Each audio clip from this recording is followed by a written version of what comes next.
Olá, pessoal! Estamos começando mais um episódio do nosso Heavycast. Um prazer estar aqui com você que está nos ouvindo. E, mais uma vez, escalando aí um elenco de sonhos do empreendedorismo, da gestão de gente, da gestão estratégica do Brasil e especialmente aqui do nosso quadradinho do Distrito Federal. Hoje eu tenho a honra de receber uma pessoa que eu admiro muito, escuto ele conversar e falar com grupos diferentes, desde universitários até grandes empresários, tem uma história incrível para contar pra gente. Quero chamar aqui Ricardo Seixas. Conheço de bastante tempo e hoje ele veio aqui para falar para a gente de expansão, de crescimento e de uma série de histórias que vão com certeza contribuir aí para a sua visão de empreendedorismo e crescimento. Ele empreende desde os 15 anos, é pecuarista, praticante de movimento e palestrante, cofundador e diretor do Rico Burger, que foi eleita a melhor hamburgueria de Brasília no encontro Gastro e Veja. Tem mais de 140 colaboradores, 10 lojas em Brasília e 1 em São Paulo e está no ranking das 100 melhores empresas de varejo para trabalhar no Brasil. E acabei de descobrir agora também, gente, aqui do Centro-Oeste, tá? Ele vai contar pra gente um pouquinho mais dessa história. É sócio e membro do conselho da Beef Passion, a melhor marca de carnes do Brasil, pela Dinheiro Rural, e primeira marca de carne bovina 100% sustentável do mundo, pela Rainforest Alliance. Ele também, gente, é Forbes Under 30 em 2024. Então, quero te chamar aqui com o maior prazer pra gente bater um papo muito legal sobre a sua história, sobre tudo que você tem pra ensinar pra gente. Caraca, Carol, obrigado pelo convite. É um prazer estar aqui, espero poder contribuir. O currículo fica bonito quando fala assim, né? Espero que a conversa esteja à altura. Com certeza, não. Um currículo desse, você sabe que aumenta, né, a expectativa, a régua sobe, né? Então, enfim, muito obrigada pela sua disponibilidade. Eu sei que sua agenda é super corrida, o tempo é super corrido, gente. Ele está se dividindo entre Brasília e São Paulo. Então, conseguir um espacinho na agenda dele foi realmente aqui uma honra pra gente. Eu queria que a gente começasse nosso papo, Ricardo, com você contando quem é o Ricardo fora da Rico. Legal. O Ricardo fora da Rico é filho da Wanda e do Antônio Ricardo. Meu pai é pecuarista, engenheiro elétrico e empreendedor, então tive essa referência, né, e essa bagagem de negócios desde muito cedo através dele. E minha mãe é psicóloga, então psicodramatista, especialista em EMDR, e dentro de casa eu digo que eu sempre fui muito privilegiado por ter visões tão diferentes e tão complementares sobre a vida. Eu acho que isso é uma coisa importante dizer, né? Desde o ponto zero, assim, eu gosto sempre de frisar, qualquer podcast, qualquer palestra, que tem histórias de empreendedores incríveis que saíram do nada, venceram na vida e parecem super-heróis, vamos dizer assim. Essa não é nem de perto a minha história, talvez seja a história do meu pai. A minha história é alguém que teve muito privilégio desde cedo. Posso colocar como privilégio o aspecto financeiro, o aspecto de oportunidades e também o aspecto emocional da coisa toda, assim. Tive muita sorte de ter os dois como pais, eu diria assim. E minha infância foi... Eu nunca tive uma educação tão tradicional assim, acho que eu nunca fui tão focado nos estudos. A primeira parte da minha adolescência e infância foi querendo ser jogador de futebol, essa ideia de atleta mesmo, assim, né? Então, priorizei isso por muitos anos em relação à escola tradicional, em relação ao inglês. Tem coisas boas e ruins que vieram disso também. E... esporte é uma coisa que está na minha vida desde então, sou uma pessoa muito ligada ao corpo. Hoje, na minha bio, você colocou praticante de movimento, né? Movimento é uma prática física multidisciplinar que hoje eu enxergo como um objeto de estudo e de autoconhecimento mesmo. Algumas horas do dia praticando coisas relacionadas ao corpo. Acredito que o corpo mente menos do que a mente. E isso pode trazer bons insights e bons insumos pra gente, tanto pessoalmente quanto a nível de gestão de pessoas. Já pode aprofundar depois como é que eu integro isso no trabalho também. E além disso, cara, eu me considero uma pessoa muito curiosa com a vida. Cursei administração durante um período, não me formei. Acabei, quando a gente abriu a Rico, né, priorizando o trabalho. Tem hora que eu acho que eu fiz certo, tem hora que eu acho que fiz errado, também é assim. Não sou o pró largar a faculdade para trabalho, nem o contra necessariamente. E acho que é isso. estamos é aqui. tudo isso, é muita coisa. Muito bacana, eu acho que você tem uma visão muito sistêmica, de fato, né, de como as coisas funcionam, essa visão a respeito do corpo, da mente, de fato, né, a gente escuta muito falar que o corpo fala, o corpo grita, né, em muitas situações. Em gestão de pessoas, a gente fala muito isso. Quando a gente não escuta os pequenos sinais, ele vai se manifestar de uma forma mais alta, ele vai gritar para que você escute, né? A gente vê isso na saúde, inclusive ocupacional, quando a gente está falando hoje muito de saúde mental dentro das organizações. A gente vai tratar muito de gestão de gente aqui hoje, gente. Ele tem muitas histórias bacanas para contar, a gente acompanha já há bastante tempo. Mas eu queria começar, já que você falou sobre essa origem sua dentro de uma família que é uma família empreendedora, eu queria que você começasse contando sobre a história da Bife Passion. Como é que foi, você vem dessa família empreendedora, como é que surgiu isso dentro da família? Você falou do seu pai. Conta essa história. Eu já escutei, gente, mas eu acho que todo mundo precisa escutar. Perfeito. Meu pai nasceu numa cidade no interior de São Paulo chamada Inhandeara. Meu pai e minha mãe. E o primeiro emprego dele, né, dos 14 aos 18 anos, foi trabalhando num açougue da cidade. Então, ele veio de uma família muito simples. Tinha 10 irmãos ali, né? Então todo mundo trabalhando na roça e coisa e tal. O primeiro emprego dele foi no açougue. E desde o açougue ele começou a perceber que dependendo da origem daquele boi que vinha, a qualidade da carne mudava muito. Sim. Então uma das coisas que ele fala desde que eu sou muito novo e que hoje se popularizaram aí, mas não existe corte de primeira e corte de segunda. Existe boi bom e boi ruim. Isso faz muito sentido depois quando a gente vai falar de carne, de parrilha, de hambúrguer. Então ele começou a ir nessas nuances de bem-estar animal, de nutrição, de genética e tudo. Formou em engenharia elétrica, veio trabalhar em Brasília e depois meio que foi migrando da engenharia elétrica para pecuária, até abandonar completamente o trabalho como engenheiro. E como ele diz hoje, ele é um engenheiro de fibra, né? Fibra animal. Então, hoje ele está dentro do campo. Ao longo dos anos, ele foi verticalizando a cadeia. Começou só com o confinamento. Depois começou a comprar fazendas para fazer cria e recria. E aí minha irmã, em 2009 para 2010, minha irmã mais velha, a Malha, falou: pai, você vive reclamando que o frigorífico não paga para você quanto vale a arroba do seu boi, pela qualidade que você coloca. Por que em vez de vender para o frigorífico por arroba, a gente não começa a vender para o consumidor final por quilo? Que é muito mais fácil justificar, né, um diferencial competitivo e de pricing ali. Por que a gente não cria nossa própria marca? E aí a Bife Passion nasce nessa hora, muito dos dois. Ela foi tocada pelas minhas irmãs por muito tempo também. E eu ainda era muito jovem, né? Eu tinha, cara, sei lá, uns 12 anos quando tudo isso começou a acontecer. Então eu vi esse projeto que é muito rico nascer ali, né? E nascer com propósitos muito claros e muito diferentes do mercado.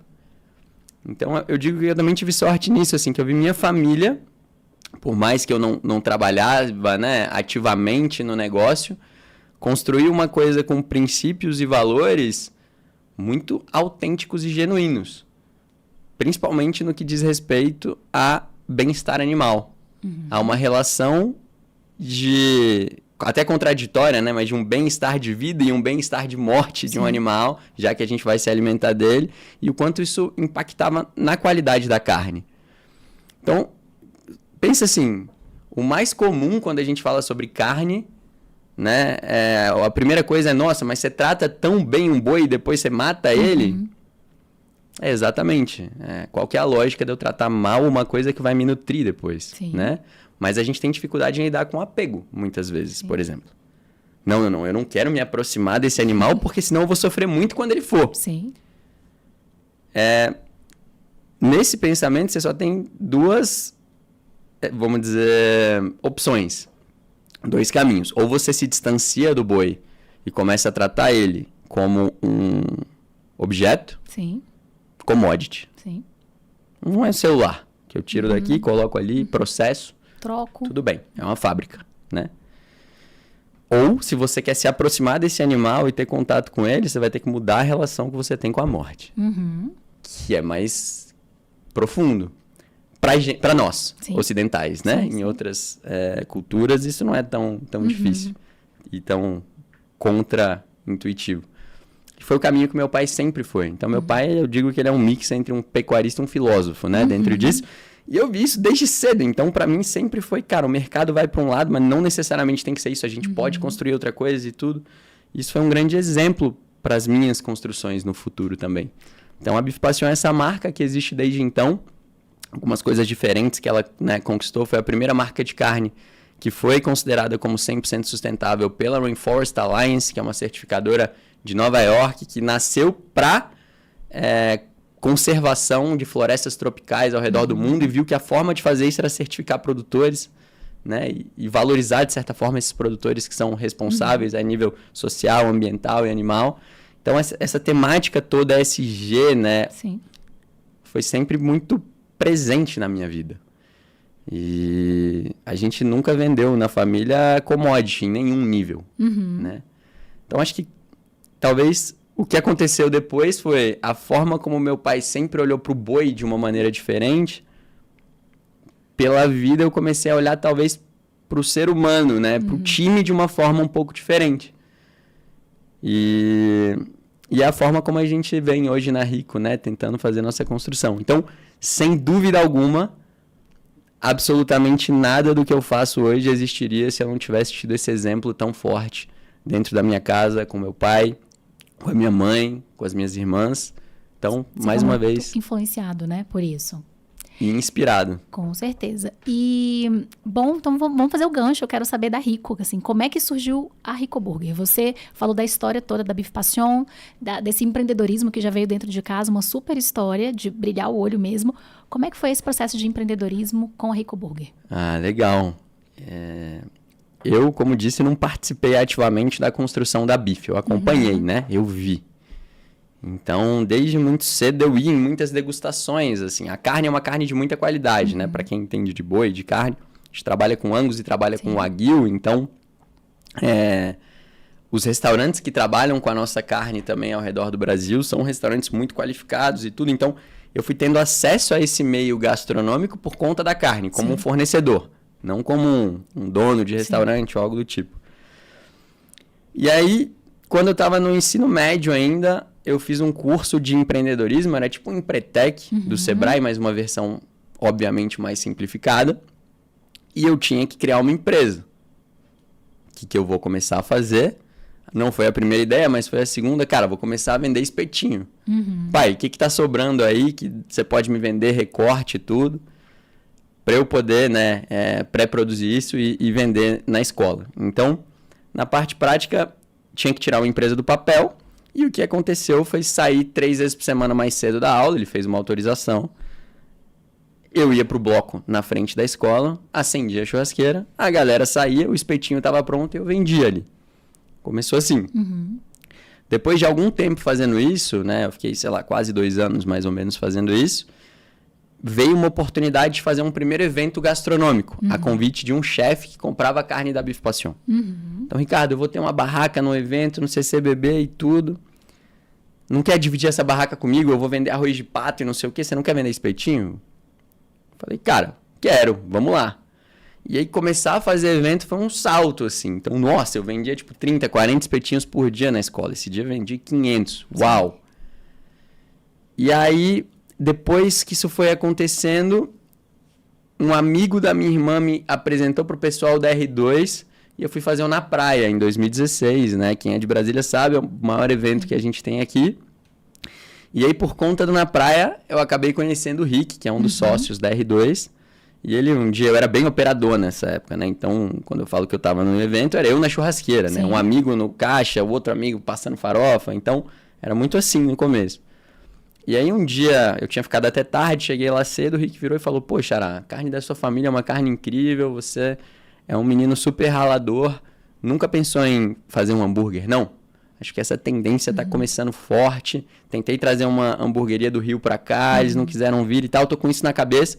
Acho que vai estourar em Brasília também.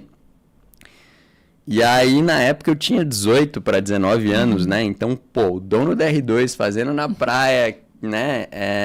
Me falando isso, assim, foi uma coisa que eu até brinco com ele hoje, assim. Falo, caraca, irmão, muito obrigado porque Você acreditou em mim em uma época que nem eu acreditava. Assim, eu não sei o que você viu. Eu acho que você era um maluco, né? Mas obrigado pela oportunidade. Mudou minha vida isso. Visionário, né? Foi quem teve a Pode visão. ser, E talvez um pouco imprudente, corajoso, sei lá. Mas sou muito agradecido por isso.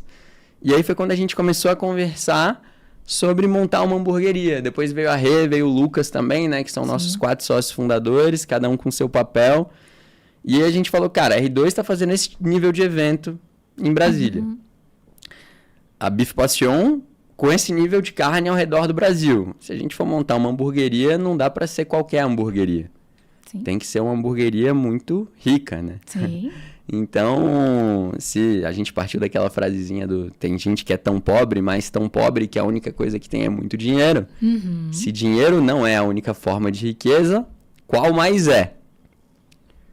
E como é que a gente constrói um lugar que talvez possa ser capaz de, hoje, nossa missão, né, declarada, enriquecer aquilo que toca com as próprias mãos. Começando de dentro para fora, né? Então, das lideranças, depois para o time, depois para o cliente, depois para a sociedade, por aí vai. Então, rico para a gente hoje talvez, sinônimos seriam educar, transformar, evoluir, desenvolver, melhorar, vamos chamar assim. Como é que a gente faz isso vendendo hambúrguer? E esse aí é nosso desafio diário. Não, ou hambúrguer, né? Hambúrguer. O melhor é o que há de melhor, de fato. A gente é super apaixonado lá em casa, todos nós, meu esposo, minhas crianças, todo mundo gosta muito. Nessa história, qual foi o momento em que você teve aquele clique, olha, isso pode virar algo grande? Você teve isso ou foi mais essa chacoalhada aí do Rick? O que você acha que aconteceu? São fases. Eu nunca consegui na minha vida olhar pra frente e saber o que eu ia estar fazendo em 5 anos. Eu continuo não sabendo. Sim. Então, eu acho que na vida, cada degrauzinho que a gente sobe, a gente ganha uma amplitude de visão que faz com que a gente consiga enxergar oportunidades que antes não estavam disponíveis. Você abre uma porta que te abre novas portas. Então foram vários eventos, vamos dizer assim, né? Que foram transformando a perspectiva da Rico. Primeiro, por exemplo, a gente pode falar, foi eu ter conhecido meu pai, nascido nessa família, e por isso eu comecei a trabalhar com carne e vender espetinho. Meu pai era açougueiro, então não tive vergonha de fazer isso. Eu até tive, na verdade, mas eu fiz mesmo assim. Pô, estudei em escola de playboy, né? Tudo isso, quem é o moleque que tá vendendo espetinho ali? Depois, tive acesso a um irmão de um amigo, que eu fui jogar futebol nos Estados Unidos ainda, no meio dessa história toda, entre a faculdade ali, que ele não falava inglês, não jogava futebol e criou uma empresa de intercâmbio esportivo para levar atletas para os Estados Unidos. Eu fui no grupo cobaia, assim. Ele acabou virando um grande amigo. E aí, ter convivido com ele, eu falei, caraca, ele é muito corajoso, tipo assim. Que capacidade de fazer é essa, né? Falei para ele, putz, Vitor, te agradeço por tudo que eu vivi nesses meses aqui nos Estados Unidos. Tive várias propostas de bolsa para fazer faculdade lá. Mas esse tempo não me deixou com vontade de ser seu atleta. Me deixou com vontade de ser empresário, talvez um dia fazer negócio com você. Sim.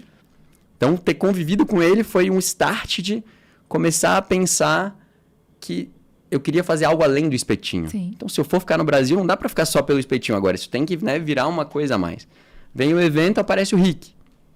Cara, vamos fazer um hambúrguer. Nunca pensei em ser dono de restaurante. Abriu essa nova oportunidade. Vem o iFood, na época, e fala pra gente entrar no delivery. E a gente tem que montar uma cozinha de produção, que obriga a gente a abrir novas operações e tal. E vem pandemia, vem todas essas coisas. Então, eu nunca tive muita, acho que, ambição do tamanho que eu acho que a Rico tem que chegar ou não. Sair de 1 para 5 lojas foi extremamente dolorido. Eu criei uma empresa que eu não tinha nenhum orgulho de tocar. O produto caiu qualidade, a cultura caiu qualidade. Eu falei, cara, eu não vou conseguir sair do outro lado. A gente saiu. Então, é um passo por vez mesmo, assim. Sim. Eu acho que hoje a gente está chegando num ponto de uma tomada de decisão mais madura, né, com 11 lojas. Tá bom, então a próxima etapa é sair de 11 para 25 lojas. Como é que a gente faz isso? Quem são os parceiros que vão ajudar a gente para isso? Qual é o modelo que a gente vai crescer? Mas, de novo, pode ser que a gente chegue em 25 e decida que é isso, ou pode ser que não. De 25 vá para 100, vá... Não sei. Não estou preocupado. Muito legal. E eu acho que é uma visão do fluxo, né? Que as coisas vão seguindo, como você falou, do encadeamento dos acontecimentos que vão percorrendo aí, né? Vão estando na nossa jornada. E você citou algumas questões aí que eu acho que são percalços, que às vezes as pessoas não veem. Olha, uma marca linda, uma hamburgueria super diferenciada e talvez não enxerguem, às vezes, grandes dificuldades que existem nesse caminho. Teve algum momento que te marcou, que você falou assim, cara, esse momento eu achei que não ia dar certo? Com certeza, depois da pandemia, na verdade eu digo que nosso crescimento não foi o cachorro abanando o rabo, foi o rabo abanando o cachorro. Porque a gente tinha uma loja em Brasília super estourada na época, né? Em 2016 a gente montou a loja, sei lá, nossa perspectiva é que ela vendesse 200 mil quando a gente inaugurou a primeira unidade. Ela estava vendendo mais de 400. E a gente, moe carne todo dia, produz os molhos todo dia. Então, a gente é bem artesanal nesse lugar.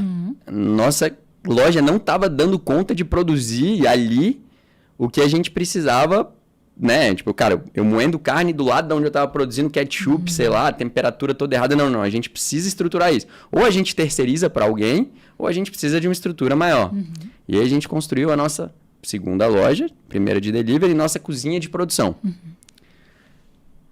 Ninguém te fala, né, o quanto uma cozinha de produção vai prejudicar seu negócio por muito tempo. A gente achou que uma cozinha de produção seria de boa para ter 2 lojas, mas na verdade é a mesma cozinha de produção que eu tenho hoje com 10. Então isso vira uma despesa muito grande. Então nossa rentabilidade caiu quando a gente abriu uma cozinha de produção. Logo depois, agosto de 2019.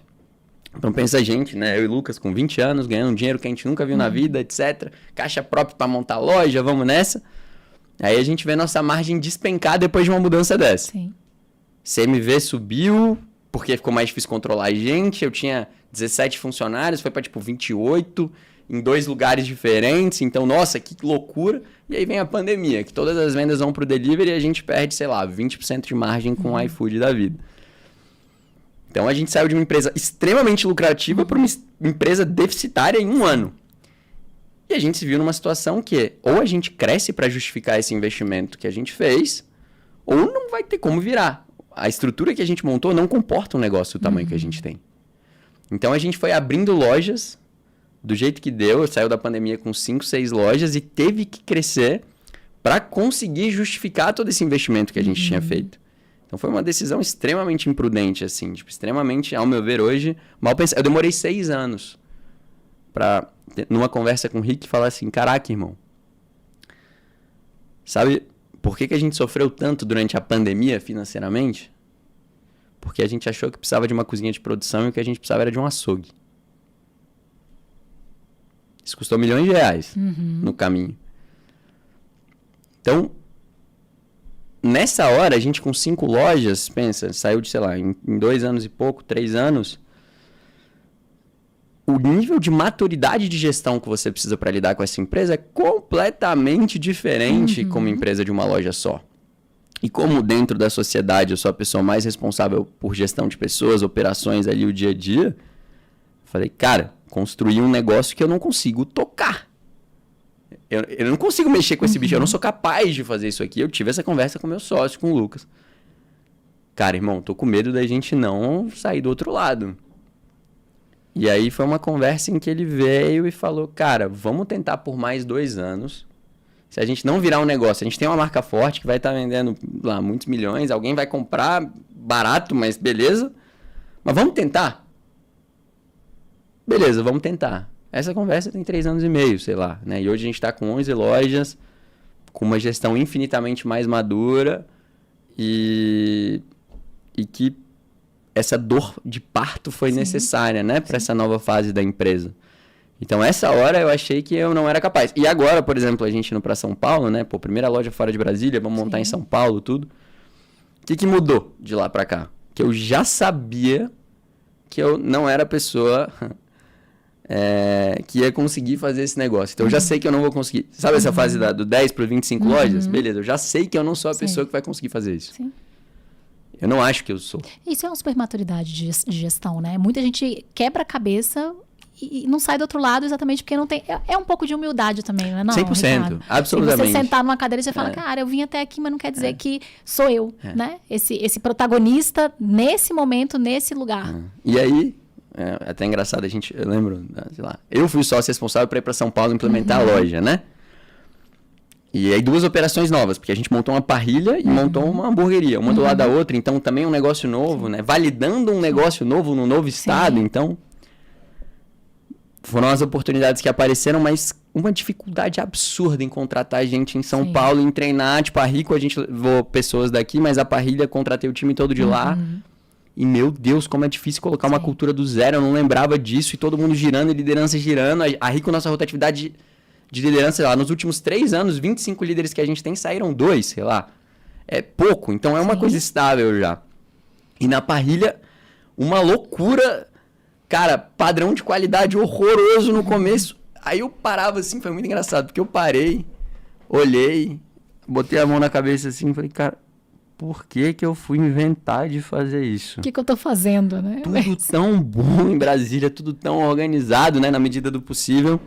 Só que eu já tive essa sensação pelo menos umas 4 ou 5 vezes na minha vida. Sim. Então, é natural pra mim. Você tem um entusiasmo, você monta uma ideia. Aí as coisas não vão de acordo com o que você estava esperando.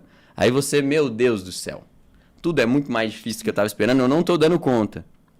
Mas já essa sensação também vai passar. Sim. Para alguns projetos, não vai dar certo, você vai ter que mudar um projeto, tudo bem. Para outros, simplesmente a coisa vai amadurecer e você vai dar ainda um próximo passo.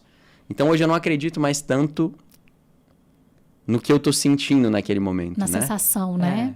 Isso é super importante. Eu acho que isso puxa um gancho importantíssimo, até pro mercado em si, né? Especificamente dentro do que vocês fazem, mas quando a gente fala de empreendedorismo de forma geral, assim, o que você acha que muita gente, dentro do seu segmento, não entendeu sobre essa construção de marca? Porque muita coisa foi intencional do que vocês fizeram, mas quando você conta a história, teve muita coisa que vocês aprenderam no caminho, né? O que você acha que as pessoas não entenderam ainda nesse processo? O empreendedor, especificamente.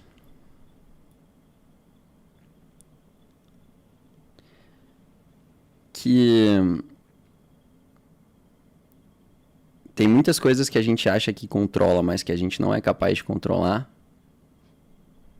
E que as pessoas do nosso time são seres humanos complexos e não peças de uma engrenagem de uma máquina. Acho que são as 2 principais. Excelente, porque isso me puxa um gancho, gente, porque eu tô louca para falar aqui com o Ricardo, que é gestão de gente. A gente já acompanha um tempo e quando você é um empreendedor que vem do segmento de restaurante, a gente falando de varejo, né, atender gente ali na ponta, isso é complexo, isso envolve uma série de desafios. A gente vem conversando com empreendedores de muitos segmentos aqui no Hivecast e para muitos vem sendo um calcanhar de Aquiles a questão de contratação, como você trouxe, mas do lidar, enfim, com novas gerações, com novas perspectivas a respeito do que é trabalho, do que é sucesso. E você trouxe, né, a questão do desafio com gente é algo que veio permeando, inclusive, o crescimento.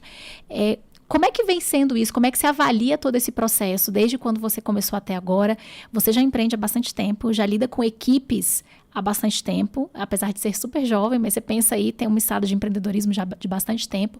Como é que vem sendo isso? Como é que você avalia essa trajetória? O que vem sendo difícil? O que vem mudando nessa relação com as pessoas? Você tem um posicionamento muito claro, né, e muito humano a respeito de gestão, sobre liderança. Já atendemos e acompanhamos há algum tempo, inclusive, algumas ações que a gente vai falar sobre elas aqui. Mas como é que você avalia esse histórico de gestão de gente? Esse, na verdade, eu acho que é o grande desafio de todos os setores que trabalham com uma mão de obra mais de base. Sim. Não só no Brasil, mas vamos falar do cenário Brasil. Então, isso pode ser construção civil, isso pode ser, né, ramo de alimentação, isso pode ser agronegócio, né? E qual que eu acho que é o grande desafio de forma sistêmica que a gente vive? A gente está passando por uma sociedade que está migrando, não estou julgando se isso é certo ou errado, mas de um lugar em que o trabalho era uma necessidade, para não ser mais. E beleza, pode ter benefício do governo que facilita isso, N coisas. Mas antes, a gente vivia em uma sociedade que as pessoas trabalhavam sobre absolutamente qualquer condições de trabalho, vamos dizer assim, por falta de opção. Uhum. E hoje, isso em muitos casos, em cidades mais desenvolvidas, como no caso de Brasília, de São Paulo, vamos dizer assim, não acontece mais. Então, tanto o desemprego está baixo, a gente pode dizer que se a pessoa não quiser trabalhar aqui, ela pode trabalhar ali. Sim. Isso impacta. Mas o trabalhar ou não trabalhar também vira uma opção. Uhum. E eu acho isso delicado, por um lado, mas isso é uma realidade. E que eu não imagino que vá mudar. A gente vive em uma sociedade de paradoxo de escolhas. Em muitos níveis. E quanto mais opções você tem, mais difícil é você escolher. Abre o Netflix.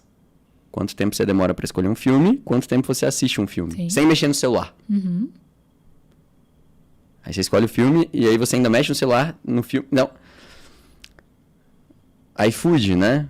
iFood facilitou muito para as pessoas o acesso à alimentação. Sim. Mas fez com que toda uma sociedade soubesse cada vez menos cozinhar. Áudio 2.0 no WhatsApp.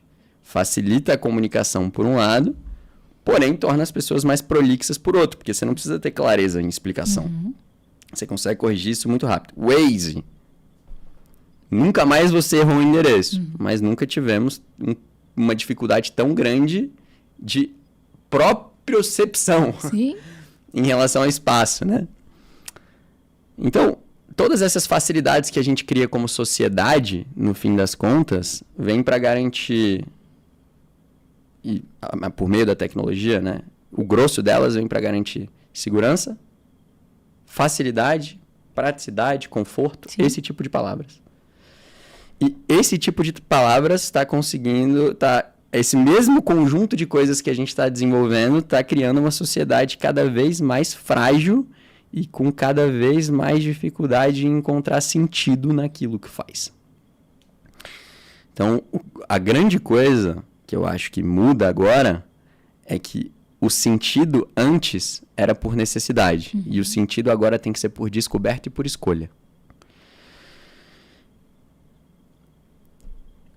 Na parte prática,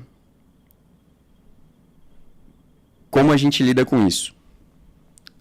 Eu acredito que o grande sentido na vida, o que a gente nasceu para ser, etc e tal, como numa base, numa camada mais básica como ser humano. Porque, vamos lá, o CEO é um ser humano. O faxineiro é um ser humano. Com muitas necessidades essenciais iguais. Uhum. Porra, a jornada 5x2 é um absurdo. Tá bom, CEO, você quer trabalhar 6x1 a sua vida inteira com 8 horas por dia? Não, você tá trabalhando para ter liberdade geográfica e financeira, né? Ah, tá. Então é só você. Sim. Não tô falando que é fácil adequar.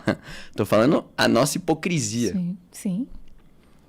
Quero ter tempo para cuidar da minha família, né? Para cuidar da minha saúde, eu quero ter tempo. Hoje, o CEO da moda, né? O hype, não é mais o workaholic, é o cara que tem disponibilidade de tempo, shape saudável e tal, né? Vale do Silício.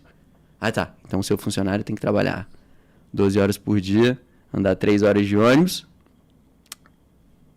Por que isso não é importante para ele, né? De novo, não tô falando que é fácil resolver essa equação.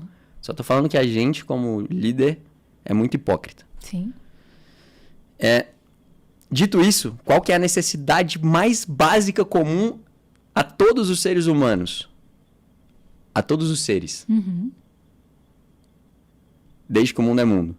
uma pressão por evolução, transformação, Sim. adaptação. Adaptabilidade. Pode ser Darwin nessa perspectiva, pode ser uma perspectiva espírita, pode ser uma perspectiva budista, pode ser uma perspectiva física. Tanto faz. Esse ponto é de comum acordo. Então, o grande sentido por trás de todos os sentidos é uma pressão por evolução. A gente vive no século XXI, num país capitalista, economia de mercado, A gente passa mais tempo acordado no trabalho do que em casa. Sim. Você pode querer discordar disso e querer viver de outro jeito. Vá lá, sua vida, suas regras. Se você não discorda disso, faz sentido pensar que o que mais vai conectar as pessoas ali é um senso de transformação.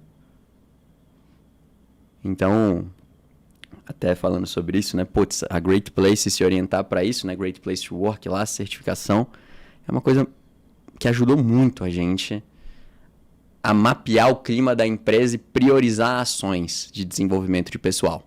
Conta pra gente isso. Isso é bem interessante. Porém, eu não acho que a gente está nessa vida para ser feliz. Eu acho que a gente está nessa vida para se transformar. Sim. Então, na alegria, na tristeza, na riqueza, na pobreza, na saúde, na doença. A gente pode pegar vários exemplos de várias coisas que dizem isso, né? Então, eu não tô querendo fazer um great place to work. Não é meu objetivo. Mas um transformative place to work. Em todos esses cenários. Sim. É para aí que a gente se orienta, sabe? Só que, quando alguém chega com a gente com menos de 25 anos, um primeiro emprego, 22, essa pessoa tá numa bagagem extremamente frágil, que não consegue lidar com frustração, que não... Minha geração, né? É bem difícil, a mais frágil, eu acho, dos últimos anos. Muito por conta de tela e outras coisas, e essas facilidades todas. Mas eu preciso reconhecer isso, e ir ensinando a essa pessoa, aos poucos, que frustração não é algo ruim, que dificuldade não é algo ruim.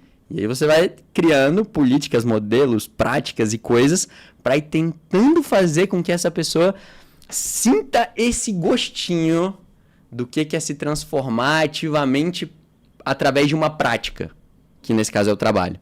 Quando isso acontece, essa pessoa não sai mais desse trabalho. Maravilha. Eu acho que é uma visão incrível e a gente se depara com muitos empresários falando, sério mesmo que eu vou ter que ensinar o básico para essa pessoa? Sério. Né? É sério, porque de fato, comento muito sobre isso, assim, a tecnologia molda a gente. A gente teve gerações que lidavam com uma aceleração de tecnologia muito inferior ao que a gente teve aí nas últimas 2 décadas. E é óbvio que isso vai dar a sua assinatura na geração, né, que acompanhou. Então, eu acho que é como você falou, assim, a gente está colhendo aquilo tudo que foi bom, né? Tudo que é bom também tem seu ponto fraco. Geralmente, inclusive aquilo em que a gente é muito bom, a gente fala muito em gestão de pessoas, ali também está a sua fraqueza. Então, isso acontece também em aspectos sociais, tecnológicos e que vão imprimir essa força na geração, né, que acompanha. Vocês têm algumas práticas, você falou de GPTW, mas vocês já têm há muitos anos, muito antes de vir aí essa questão da referência, né, de estar nesse grupo aí ranqueado de melhores empresas para se trabalhar, e esse melhores, né, como você trouxe, é algo que a gente pode explorar muito, né, o melhor é ser mais confortável, será que é isso? A gente discute bastante isso também no nosso meio, mas eu queria que você falasse um pouquinho dessas práticas, tanto de atração, vocês tinham políticas de inclusão muito bacanas, aberturas que outros negócios, a gente não percebia isso em outras frentes de negócio, e especialmente pela natureza do negócio, eu falo que vocês estarem ranqueados nesse tipo de certificação, né, de selo, ele traz uma curiosidade, porque como a gente estava conversando aqui antes, eu não estou falando de um segmento de consultoria, de gente que fica sentado no escritório, no ar-condicionado, trabalhando, pega seu carro, volta para casa, não, a gente está falando de gente que passa o dia em pé, que está ali na frente, né, da chapa, que está atendendo o público o dia inteiro, a gente está falando de uma atividade que é pesada. Como é que vocês conseguiram chegar nesse nível do próprio colaborador, e aí explicando, gente, por uma certificação dessa, quem responde à pesquisa são os colaboradores. Então, são eles que dizem se a empresa de fato é uma empresa que ela está preenchendo aqueles requisitos para ser considerada uma boa empresa para se trabalhar. Como é que vocês construíram isso? A que você atribui algo nesse sentido? Vocês vão receber a premiação agora, no final do mês, não é isso? Que práticas internas, de forma bem tangível, você entende que foram práticas essenciais para vocês chegarem num reconhecimento como esse? Tá, legal. Eu vou separar em como é que a gente norteia a nível de princípios isso, né? E algumas práticas que eu acho que fazem muito a diferença pra gente no dia a dia e que se alguém fosse me perguntar por onde começar, por onde eu começaria em quase qualquer cenário. Não são todos os cenários. Então, primeiro sobre a Great Place, é isso, né? Honestamente, se você tem uma consultoria e quer certificar a Great Place, desculpa, não é a certificação que vai levar a sério se você tá fazendo um bom trabalho ali ou não. Eu acho que é uma coisa mais de base, essa é a minha visão. Então, tem uma rede grande de hamburgueria do Brasil que bota lá que é Great Place to Work, mas é o administrativo deles que é Great Place to Work. Pô, eu acho que é mais um desses sintomas do mundo, do parecer mais que ser, né? A nível de princípio, como é que a gente norteia o que é enriquecimento humano para rico? Então, a gente mudou o nome RH para EH. Enriquecimento humano, rico pra gente é esse desenvolvimento e tal. Então, podia ser desenvolvimento humano. A gente botou enriquecimento humano porque é nosso nome. 3 frentes principais. A primeira é autodesenvolvimento. Então, isso é a perspectiva da pessoa se transformando, em alguns cenários, a partir do senso individual dela. Então, isso tem a ver com saúde física, mental, emocional, financeira. A gente pode falar a nível de consciência, se a gente quiser, mas o indivíduo ali. Como corpo, mente, o que a gente quiser chamar. Um segundo pilar que é pertencimento. Então, pertencimento é se sentir parte de algo além de você. Essa ideia de cooperação. Sim. Porque nós somos seres sociáveis, né? Não dá pra viver sozinho, impossível. Solitude é bom em algum nível, mas solidão é uma das coisas que mais mata no mundo hoje, né? Então, como é que a gente cria um lugar em que as pessoas se sintam parte, sendo 100% aceitas como elas são? Essa sensação do pertencimento tem a ver com você ser aceito dentro do barco sendo quem você é, saber para onde o barco está indo e como está o barco. Então, noções de respeito, diversidade, transparência radical são coisas que entram muito aqui. E um terceiro ponto, que é o de remuneração. Então, a gente precisa enriquecer nosso bolso também. Então, o que a gente consegue a nível de salário, benefícios variáveis e pele em jogo, que é um dos pilares que a gente tem, né? Então, todo mundo ter acesso a PLR, por exemplo, e ter algum tipo de resultado. Fazer com que essa pessoa possa ganhar mais do que o mercado trabalhando com a gente ali, e por aí vai. Então, esses são os 3 pilares que norteiam isso. Práticas que eu acho que fazem muita diferença pra gente. As mais fáceis eu vou falar, tá? Vou falar uma de autodesenvolvimento, uma de pertencimento e uma de remuneração. Sobre autodesenvolvimento, a mais básica de todas. A gente começa todas as nossas reuniões com minutos de silêncio, quase todas, e com um check-in emocional. Como a gente está se sentindo chegando nessa reunião e por quê? Só isso. Meu nome é Ricardo, eu trabalho aqui há tantos anos, por exemplo, quando eu vou fazer uma reunião com um time, né? Tal. Cara, hoje minha nota é 6, porque, sei lá, eu acho que meu gerente fez isso aqui, ou a minha filha tá passando por um problema em casa, ou é um 9, porque minha filha nasceu, ou é um 2, porque meu pai morreu, ou tanto faz. Só que você sabe como a pessoa chega ali. Nisso você desenvolve nas pessoas automaticamente um contato mais forte com presença ali, porque você tem que perceber como você está se sentindo para falar como você está se sentindo. Então isso já é uma coisa. E 2, você faz com que todo mundo entenda como aquela pessoa está naquele momento. Porque uma das coisas que a gente insiste e já viu que não dá certo é querer separar demais vida pessoal e vida profissional. Claro que tem papéis diferentes, né? E a gente tem que se portar de acordo com papéis. Isso existe. Todas as teorias de Jung, sei lá. Mas, ao mesmo tempo, eu não devo lidar com uma pessoa da mesma forma na semana que o pai dela morreu ou na semana que o filho dela nasceu. São duas coisas completamente diferentes. Trazer isso, né, para o conhecimento de todos é uma coisa que faz muita diferença. Essa prática a gente tem há mais de 7 anos na Rico.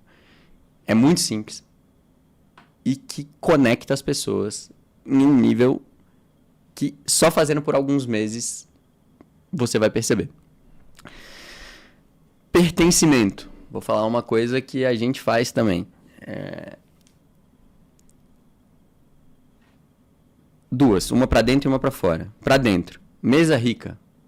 É o treinamento que a gente faz uma vez por mês com os funcionários para eles degustarem produtos. Só que como é que a gente faz isso? A gente fecha a loja por 1 hora, a gente faz os produtos, todo mundo respira antes de comer, todo mundo faz um check-in emocional, todo mundo come sem mexer no celular, todo mundo tem 1 hora para viver esse momento e todo mundo pode conversar nessa hora, para esse caso específico, só sobre coisas boas. Uhum. Então, isso é uma ação de pertencimento prática que a gente tem. Não é só come o produto aqui que você vai vender. Uhum. Mas é tentar trazer essa ideia de que, caraca, isso aqui, né? Pô, parece uma mesa de família. Não que eu acho que a empresa tem que ser uma família, mas traz um pouco mais desse componente ali. E que é a experiência que o seu cliente tem no seu negócio. Exato. Quando ele vai lá comer o hambúrguer, ele vai lá para falar de coisas boas, para ter um momento leve, né? Então, de fato, é você aproximar o máximo que você pode. Super bacana, que Exato. prática incrível. Uma segunda, também é interna, essa eu não ia falar, mas vou. Transparência radical. Todos os funcionários têm acesso a todos os números da empresa. Quanto vende, quanto lucra, qual é o CMV, qual é a margem de cada produto, qual é meu salário, qual é o salário do gerente geral, qual foi a bonificação de tal loja, tudo. Todos os números, todas as decisões. Mas caraca, como é que faz isso e tal? A gente, empresário, adora falar, né? A pessoa tem que ter senso de dono. Uhum. Mas ela tem as informações que um dono tem? Uhum. Então como é que ela vai agir como um? Funciona para todo mundo? Não. Se você tiver muita injustiça e falta de critério, isso vai ser um tiro no seu pé. Uhum. Teto de vidro, transparência radical não funciona, é melhor esconder. Mas se você está querendo construir uma coisa cada vez mais coerente, com critérios cada vez mais claros, não tem problema. Uhum. Gente, ó, meu salário é tanto dentro da Rico. Se algum dia alguém for diretor no meu lugar, esse vai ser o salário. Distribuição de lucro da empresa é tanto. Isso é capitalismo. Risco, recompensa. A gente tem que ter conversas nesse nível de maturidade com o time. E a gente fala sobre transparência radical, uma coisa que impacta muito. Externamente, relação com a comunidade. Porque todo mundo quer se sentir parte de algo maior. Então, depois que a gente começou a fazer ações dentro de presídio, por exemplo, para contratação, para arrecadação de dinheiro, para realocar pessoas, né? A gente tem vários funcionários que chegam, se você for uma Rico for reparar, estão com a tornozeleira eletrônica. Muita gente, Ricardo, isso não é muito arriscado e tal, nananã. Na perspectiva da equipe, quando você explica isso para galera, a gente está aqui tentando dar uma oportunidade para alguém que não ia ter uma oportunidade. No começo, eu pedia para as pessoas irem fazer ação no presídio junto com a gente. Hoje, eu propositalmente, a pessoa, se ela for no presídio no dia da ação, é um dia de folga que ela está abrindo mão para ir, ela não é. Para ir. Uhum. Não é. Eu não quero que ela tenha um benefício financeiro com aquilo. Uhum. Ela vai se quiser. E hoje a gente tem fila de gente querendo ir que a gente tem que sortear quem pode. Uhum. E a gente vai começar a integrar cliente também dentro dessa agora. Tentar derrubar essa barreira do que é o funcionário que serve ou o cliente que é servido. Não. Vamos lá junto. Então, vai ter mais uma em junho agora que eu pretendo levar 2 clientes juntos também. Então, a galera começa a perceber que o papel, nesse caso, por exemplo, caraca, a gente como empresa está cumprindo um papel social de segurança pública, de dar uma oportunidade que para alguém que não tenha, talvez vai ter que voltar para o mundo do crime, e quase toda a nossa mão de obra tem alguém da família, um amigo que está no mundo do crime, foi no mundo do crime, ou essa pessoa também já foi, é o mão de obra que a gente trabalha. Então isso gera muita empatia. Uma funcionária nossa que foi uma ação no presídio e tinha um irmão que estava preso. É muito forte essa coisa toda. Isso conecta as pessoas. Sim. Então, isso para pertencimento, para mim, é, cara, incrível. E sobre remuneração, vou separar em 2 também. Eu falei que ia falar 3, tô falando mais. É bom que a gente aprende. Política de feedback. Claro, aberto, transparente. Então, eu enxergo o feedback como remuneração. Eu botei de propósito nesse lugar, porque um ponto cego pra gente, quando ele é revelado, se existe um clima de confiança, nossa, ele é o maior presente que a gente pode receber. Então a gente vai tentando trabalhar com a equipe para que cada vez menos as pessoas enxerguem o feedback como uma coisa prejudicial e cada vez mais como um presente. É uma escala, mas isso é um ponto. Então, 360. De tempo em tempo a gente tem feedbacks periódicos mesmo. Então, cara, uma vez a cada 6 meses tem a pesquisa de clima que o funcionário avalia a empresa. Aí o gerente avalia a equipe. Uma vez por ano o gerente avalia a diretoria e tal. Então, a gente vai fazendo isso ao longo do ano. Se um dia a gente tiver muito bom em feedback, eu não vou precisar mais de rotina para isso. Isso vai ser natural. Mas como ainda não, a gente cria esses marcos para ajudar na consistência disso. E uma segunda coisa é... Eu não vou nem chamar de plano de carreira, mas a possibilidade de crescer dentro da empresa. Vocês têm casos assim? Todos os nossos gerentes, dos 25 cargos de liderança que a gente tem, 22 foram formados na casa. Bacana. Nosso gerente geral hoje, que tem 3% da distribuição de lucro do grupo inteiro, entrou com a gente trabalhando como caixa. Dodô. Quem conhece a Rico conhece ele, sabe a diferença que ele faz com a gente. Então, a gente apanha um pouco com isso no começo, porque todos os nossos líderes, esses que eu estou falando, quase nenhum tem uma experiência prévia em liderança. Então, toda vez que eu promovo um líder, a loja cai em qualidade. É sempre. Tem que formar, né? Mas depois você cria um grau de lealdade ali que eu nunca encontrei trazendo pessoas do mercado, por exemplo. Então, depois que a gente parou de contratar gerente e começou a formar as pessoas que estavam ali, nossa rotatividade de liderança diminuiu um absurdo e o tipo de relação que a gente tem na equipe também mudou muito. Então, fechando, esses são os princípios que a gente tem: autodesenvolvimento, pertencimento e remuneração, e essas são algumas práticas que a gente faz no dia a dia e que ajudam demais. Incrível, Ricardo. Eu falo que é um processo de testa, volta, ajusta, reorganiza, mudou o cenário, tem que mudar a política, né? Não tem jeito, faz parte. Mas eu tenho certeza que você também teve que tomar decisões difíceis sobre pessoas. Só um ponto antes das decisões difíceis. Como é que a gente mede essas coisas que a gente está fazendo? Pesquisa de clima. Sim. Então a gente usa, a gente tem a da Great Place como base e a gente bota algumas perguntas que a gente acha que ela não mede, mas que a gente quer medir. Então a gente ampliou um pouco o espectro da Great Place pro Transformative Place, Sim. que eu digo, né? E a gente olha, cara, a gente hoje, como empresa, comparado com as 100 melhores empresas para trabalhar no Brasil, isso desde 3 anos antes da gente certificar, quais são os critérios que a gente manda melhor, quais são os critérios que a gente manda pior. A gente faz muita pesquisa e questionário com a equipe para saber o que pode eventualmente ser útil ali. Então, um outro canal muito importante, desculpa, Carol, mas esse também tem que ser falado. A gente tem um canal de ouvidoria que chama o Check-in Emocional Online. 3 vezes por semana a gente manda um link no grupo do WhatsApp, que a galera responde como tá se sentindo e tal, e também tem um espaço para fazer críticas, sugestões, elogios e tal. Esse só eu tenho acesso às respostas. E 100% das pessoas que botam o nome, eu mando mensagem para dizer, caraca, isso que você falou dá para fazer, isso aqui não dá para fazer, isso aqui obrigado. E você acaba pegando. Então, criar... A gente vem de uma sociedade, né, de oprimido e opressor muito forte. Sim. Né? Que a maior parte das pessoas não vai expor para você o que ela pensa porque ela tem medo. Se você começa a dar liberdade para essas coisas virem, não criar um senso de julgamento e demonstrar importância, cara, a quantidade de inovação que surge de dentro para fora é enorme. E o senso de pertencimento, né? Poxa, fui eu que dei essa ideia, eu contribuí para isso, né? E as coisas têm uma tendência muito maior a dar certo. Muitas das nossas metodologias, elas envolvem essa participação na cocriação, por quê? Fui eu que criei. Absolutamente. Veio de mim, né? Então, isso é extremamente relevante. E no seu segmento, isso é raríssimo. Eu não conheço ninguém que faça, tá? Então, parabéns. A gente fica orgulhoso, inclusive, de ver histórias assim, vindo aqui de Brasília, vindo de empreendedores como você. Quero voltar num ponto relevante, até aproveitar e fazer uma pergunta. Todas essas práticas, eu acho que isso é muito importante a gente traduzir para o empresário que está escutando a gente, né? A gente faz isso porque tem a visão humana, mas isso gera resultado, isso gera retorno. Você tem redução, por exemplo, de turnover com esse tipo de prática? Vocês conseguem mensurar isso? Absolutamente. O nosso turnover voluntário no ano passado foi 28%, eu acho. É bem aquém do segmento. A gente faz... eu não sei se a gente demite mais do que a média, mas, tipo assim, a gente é bem criterioso também em quem viola princípio, etc. Eu tava com uma gerente agora, por exemplo, que tava com a gente há 7 anos na empresa e teve um ato de violência na loja. Tipo, com uma funcionária de uma outra loja, agora, 2, 3 semanas atrás. Demissão. Então, isso também, né, é importante ter clareza do que não é aceitável em hipótese alguma. E o que não é aceitável em hipótese alguma, você tem que tratar como inaceitável mesmo.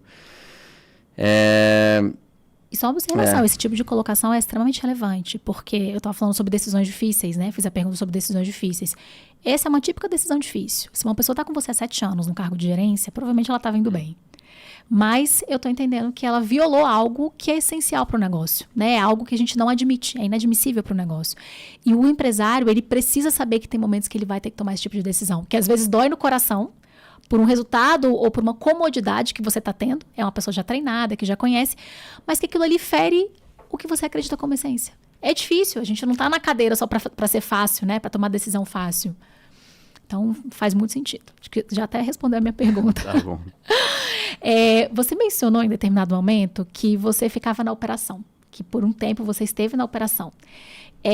Quando é que você deixou de ser operacional para realmente se tornar líder? Você lembra desse momento?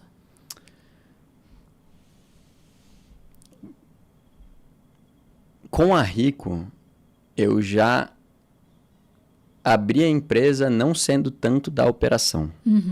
Porque eu tinha minha empresa de carne à parte também. Sim. A gente não falou dela, mas eu tinha um clube de carne, uma assinatura mensal que rodava, a gente tinha 300 assinantes e tal. Então, quando a gente abriu a Rico, eu toquei 2 empresas em paralelo por algum tempo. Chegou um dado momento que a Rico cresceu que não dava mais para dividir, tipo. Então, uma daquelas crises existenciais que eu falei, quando a gente estava com 3, 5 lojas, foi quando eu abri mão de todo o resto que eu estava fazendo para focar 100% na Rico.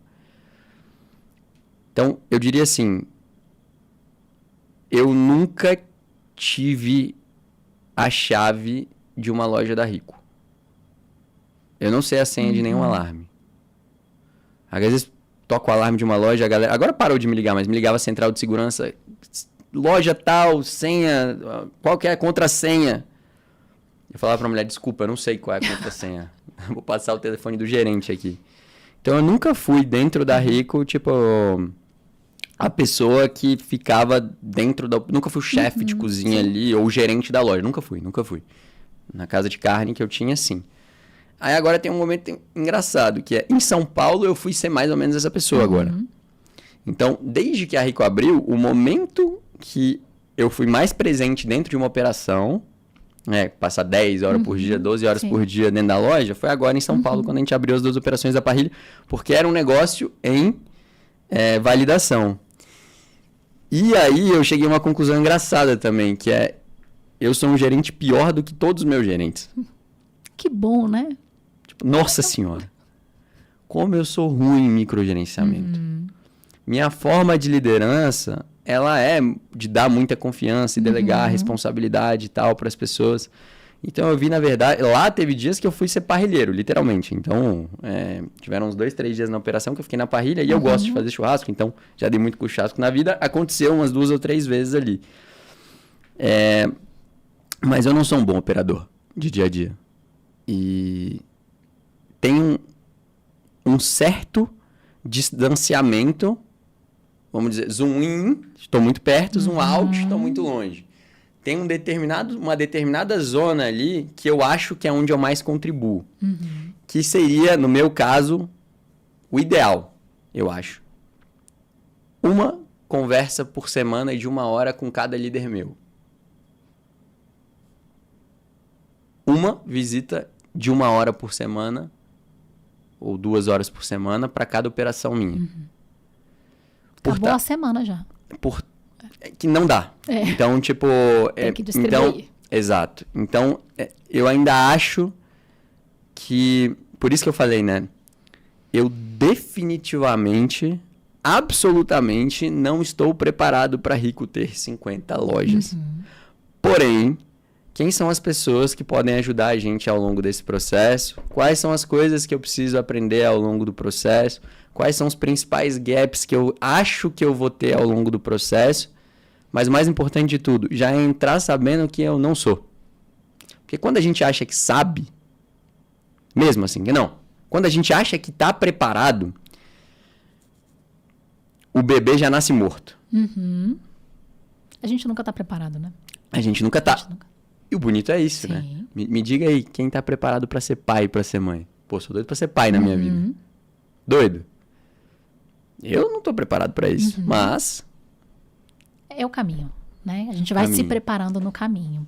E você está trazendo, assim, assuntos muito de essência, né? E dá para ver claramente o que você, como pessoa, impacta e imprime no negócio. Isso a gente consegue escutar na sua fala, a gente percebe isso muito claro. Eu quero saber como é que o Ricardo empresário impacta o Ricardo pessoa. Nossa. Você me disse que eu podia fazer perguntas desconfortáveis. Eu tô... Não, impacta muito, eu diria. Vamos lá, eu tenho 2 principais práticas na minha vida hoje. Pensa assim, o Ricardo Pessoa, ele faz 2 coisas que são as grandes escolas que ele considera que tem. Uma delas é a minha prática de movimento física. Então, vou dar um exemplo. Se eu tô me sentindo muito desfocado, eu vou atrás de alguma atividade que vai me obrigar a desenvolver meu foco. Tipo, ficar equilibrando um bastão na minha mão por 1 hora sem parar. Eu sei equilibrar um bastão na minha mão. Ele não cai. Ele só cai quando eu perco o foco. Logo, eu me coloco nessa situação e fico vendo ali. Então, eu faço esses jogos muitas vezes. Se eu estou no momento com mais dificuldade de me expressar, eu vou fazer uma prática física mais voltada para autoexpressão. Tipo uma coisa mais parecida com uma dança. Sim. A outra grande prática da minha vida é o meu trabalho, é a Rico. Então a Rico é uma grande escola. Ela é uma grande escola porque minha prática de movimento ela é muito mais sozinha em muitos aspectos. A prática da Rico ela é uma grande escola social para mim, a nível de equipe, /gerência, alta gerência, e a nível societário, muito. Eu e Rê, né? Rê é minha sócia chefe de cozinha. Eu acho que é difícil ter alguém com uma personalidade tão oposta quanto a gente. O que a gente já brigou nessa vida é um absurdo. Tiveram alguns momentos, não dá mais pra ser seu sócio, não dá. Ela também falando, Ricardo, não dá, você viaja muito nisso e tal. E teve um dado momento da vida que eu falei pra ela, foi até engraçado, eu falei, caraca, Rê, antes eu achava que tu era uma maldição na minha vida, agora eu acho que você é uma grande bênção. Por quê? Porque ela revela coisas sobre mim que no meu dia a dia não seriam reveladas. Então a Rê, por exemplo, ela é bem mais agitada e impulsiva com algumas coisas e tal. E eu sou uma pessoa muito mais calma no geral. Então esse lado dela, às vezes, tipo, no bate-pronto, eu percebo muita instabilidade que tem em mim. Uma vez que isso foi trabalhado na empresa, isso surgiu na empresa, porque na empresa eu tenho muita situação de pressão. Sim. O tempo todo. Decisão difícil. Aí uma coisa mexe. Aí mexe, o que eu vou fazer? Sei lá, vou levar pra terapia essa parada, vou conversar com a minha namorada, vou levar pra dentro. Vou olhar por que isso mexeu tanto comigo, vou olhar por que eu tô com dificuldade. Então, pra mim, empreender é uma grande escola. De vida, né? Honestamente, Carol, aí, né, já falei isso num podcast também, aí foi o corte que a galera separou pra colocar, né? Eu tô pouco me importando pro hambúrguer. Não é sobre... Vamos lá. Eu tenho princípios na construção. Claro. O que a gente vende na Rico, né? Produto que a gente tem orgulho de servir e tesão de comer. Isso é o que a gente faz. Então, eu como hambúrguer 4, 6 vezes por semana há 9 anos. Eu sou muito consumidor do produto da Rico. Eu não conseguiria ser dono do Habib's, nem do Madeiro. Porque, pra mim, é um produto de baixa qualidade e não dá. Desculpa aí, galera, tô sendo... Ó, esse não pode separar o corte, tá? Fica tranquilo. Mas pode deixar no podcast, deixar. sendo sincero. Cada um com a sua. Eu, Ricardo, não toleraria. Porque isso faz parte de um princípio meu. Mas, se um dia eu vender a Rico, eu vou querer fazer outra hamburgueria? Muito provavelmente não. Outro restaurante? Pode ser que sim. Uma escola? Pode ser que sim. Não sei. É realmente um hambúrguer como uma ferramenta. Sim, é um meio. para você conseguir atingir um propósito. E qual é o propósito final que a gente já conversou? Me transformar. Sim. Para quem sabe algum... Cara, se eu conseguir me ajudar com esse negócio, financeiramente, emocionalmente, aqui, e revelar as coisas que estão dentro de mim, quem sabe assim, eu posso conseguir, talvez, ajudar alguém que está ao meu redor. Sim. E fazer com que essa onda vá se espalhando, né? Você joga uma pedra no lago, ela vai reverberando para fora. Mas ela tem que começar a partir da gente. Então, é até engraçado falar sobre expansão, né? Cara, nesse ponto, assim, de tirar a Rico de 10 lojas para 50 lojas, ou 25 lojas, a gente conversa internamente, cara, será que tá na hora da gente fazer um M&A, né? Tipo, trazer um sócio com mais experiência e tal, mais dinheiro, mais experiência, e pode ser que seja um movimento, mas eu morro de medo de, sei lá, captar grana com um fundo grande, que no fim das contas vai transformar essa prática de vida que eu tenho num trabalho. Eu morro de medo disso acontecer. Ou numa ação. Tá tudo bem, eu compro ação lá, sei lá, velho, fundos de ações, eu invisto meu dinheiro, eu não sei como as empresas são geridas e tal, e também não vou tão a fundo nisso. Mas o meu trabalho que eu dedico a minha alma ali, a minha vida, a minha pele em jogo, que eu amo, não.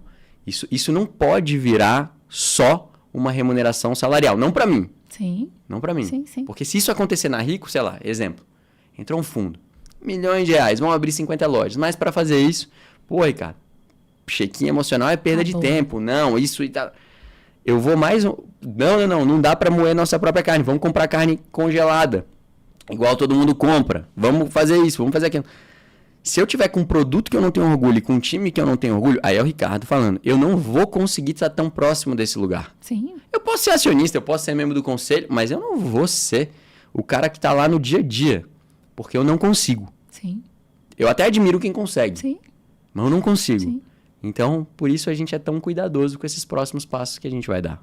Muito bacana. Eu acho que é viver o empreendedorismo de uma forma como propósito mesmo, né? Você tem propósitos de construção pessoais, né? Eu falo que a gente às vezes separa ali, né, o pessoal o empreendedor, na verdade, ele tá muito envolvido com tudo, né? E alguns, né, poucos em essência, como você tá. Isso é incrível e me identifico muito. Eu acho que tem muito... A gente leva muito da gente, né, para tudo aquilo que a gente faz. E eu acho que quando a gente fala de trabalho, a gente começou falando sobre isso, você falou dessa transformação da forma como as pessoas veem trabalho. Eu continuo com essa mesma essência, né, de que o meu trabalho é grande parte daquilo que eu faço na minha vida. Então, como eu posso impactar o outro? Eu acho que suas falas foram muito, muito pertinentes nesse sentido. A gente está caminhando para a reta final do nosso podcast. Eu falei, tem tanta coisa para conversar aqui, dava para ficar mais 1 hora conversando com você. Mas quero fazer um ping-pong aqui, para você responder respostas rápidas, a perguntas rápidas e curtas. Quero saber um erro que te ensinou muito nessa trajetória. Em uma outra empresa que eu tive, montar uma sociedade com uma pessoa que era muito boa tecnicamente, experiente e tal, e que era desalinhada em valores essenciais para mim. Excelente. Uma decisão que você repetiria?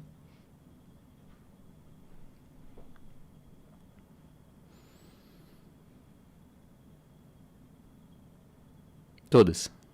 Muito bom. Um hábito essencial? Atividade física. Um conselho para quem quer empreender?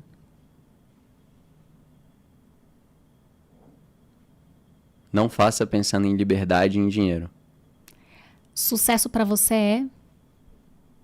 Desenvolvimento. Um livro essencial para quem quer empreender ou para quem já empreende?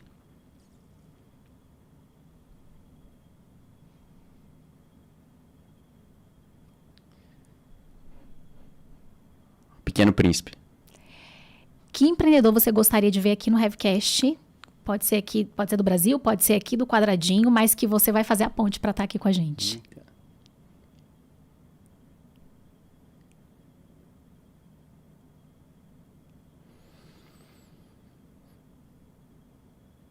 Meu sócio, Lucas. Muito bom. Sabe por quê? Por quê? Inclusive, vamos entrar em sociedade aqui rapidinho? Você falou de sócios. Seus sócios são complementares a você? Absolutamente. Excelente. O Lucas, eu digo assim, né? Se eu for separar eu, Rei e Lucas, que somos os diretores do negócio hoje, né? O Lucas é a cabeça, eu sou o coração, e a Rê a gente diz que ela são as mãos ali, né? A mão que cria, a mão da arte, o artesanato da parada é ela, o Lucas a cabeça, a estratégia, os processos e tal, e eu o coração, o conteúdo, a alma, seria mais ou menos isso.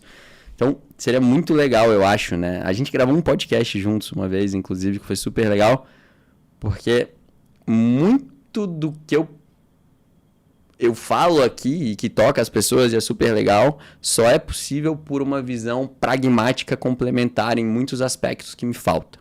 Excelente, excelente. E sociedade é isso, né? Assim, se você tem pessoas complementares, mas com base de valor, que seja realmente ali homogênea, né? Você consiga ter esse alinhamento, só cresce, né? O negócio só caminha.